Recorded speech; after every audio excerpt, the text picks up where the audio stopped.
कश्मीर के पहलगाम के पास mini Switzerland के नाम से मशहूर बेसरन में मंगलवार को जो आतंकवादी हमला हुआ उससे पूरा देश हिल गया। इस आतंकवादी हमले में 26 लोगों की मौत हो गई, लेकिन ये 26 लोग वो थे जो कश्मीर की वादियों में घूमने के लिए गए थे, जिनमें 2 तो नए जोड़े भी थे जिनकी हाल ही में शादी हुई थी। मृतकों में ज्यादातर पर्यटक शामिल हैं।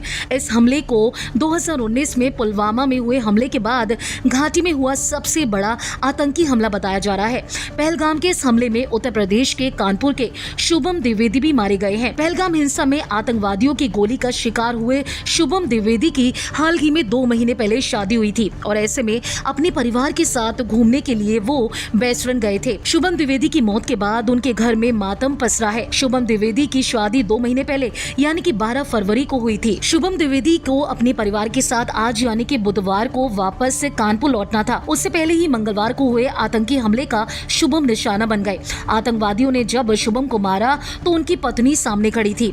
शुभम को गोली मारने के बाद पत्नी ने ये कहा कि मुझे भी मार दो। तो ऐसे में जो शब्द आतंकियों ने उनकी पत्नी को कहे वो शायद जीवन भर उनका पीछा नहीं छोड़ेंगे। आतंकवादियों ने शुभम द्विवेदी को गोली मारने के बाद उनकी पत्नी से कहा, तुमको नहीं मारेंगे, तुमको जिंदा छोड़कर जा रहे हैं। अपनी सरकार को बताओ, मोदी को बताओ कि हमने क्या किया। शुभम द्विवेदी की मौत के बाद जो उनका परिवार है इस टाइम पर सदमे में है। वहीं बात करें इस आतंकी हमले के बारे में तो सब जानते हैं कि मंगलवार को जिस तरीके से एक जगह है बेसरन कश्मीर में जहां पर ये सभी पर्यटक घुड़सवारी की तैयारी कर रहे थे, ऐसे में 3 लोग सेना की वर्दी में आए और लोगों से बात करने लगे। लोगों से उनका आइडेंटिटी कार्ड दिखाने को कहा और उनसे पूछा कि तुम्हारा धर्म क्या है, और ऐसे में जब किसी ने हिंदू बताया तो उसको मौत के घाट उतार दिया। 28 लोग कंफर्म हो चुके हैं इस हादसे में मरने वाले, और ऐसे में माना जा रहा है कि ये कश्मीर का सबसे बड़ा आतंकी हमला है। इस हादसे के जो भी चश्मदीद हैं उन्होंने बताया कि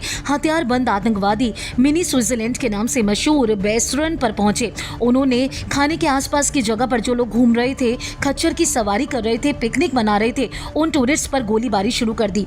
कश्मीर घाटी में हुए इस हमले में 20 से ज्यादा लोग घायल हो गए हैं और अभी तक जो कंफर्म डिटेल सामने आ रही है उसमें माना जा रहा है कि 28 लोग इस हादसे में, इस आतंकी हमले में मारे जा चुके हैं। कश्मीर में हुए इस आतंकी हमले की जिम्मेदारी आतंकवादी संगठन लश्कर तैयबा ने ली है। वहीं जिन लोगों की इस हादसे में मौत हुई है उनके परिवार वाले काफी भड़के हुए नजर आ रहे हैं।